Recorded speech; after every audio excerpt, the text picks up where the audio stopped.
Welcome to the Full of Tracy Money Audio Commentary. This is Owen Tracy recording. It is 3:36 p.m. that is Central Time. Today is May 13th.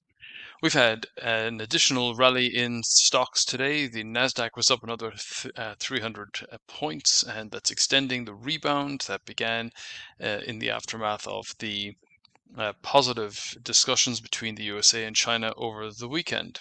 But the big news story today was that CPI figures came in well below expectations. So that ignited some speculation that the Federal Reserve might be more willing to cut interest rates than some of its competing central banks.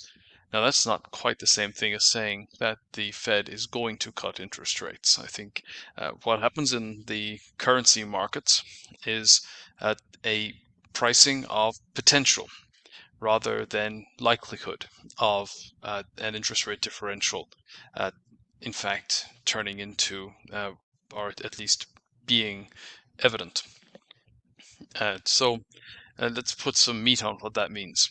So we're in an environment where there's uncertainty, but not nearly as much uncertainty today as there was last week. So the stock market is rallying in response to that. So I think there are three important points. The first is that inflation has come down, and that is very positive. Then you have tariff wars that are at least on hiatus, potentially over. That's a relief to just about everyone. Then you have the potential that there will be negotiations in person between Russia and Ukraine on Thursday. So that would potentially be very positive.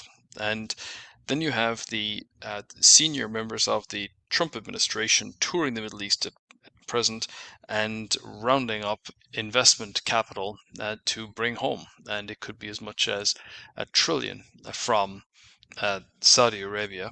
And then there was news yesterday that Qatar is going to make a donation of a 747 or tricked out 747 to replace the current Air Force One.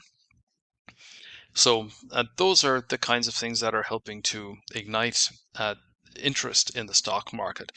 Then, of course, there's the additional point that the Republicans are pushing through their budget initiative, and there are lots of goodies in there, but most particularly it's a fiscal stimulus. It is literally taking money out of the Inflation Reduction Act budget and really shelving that entire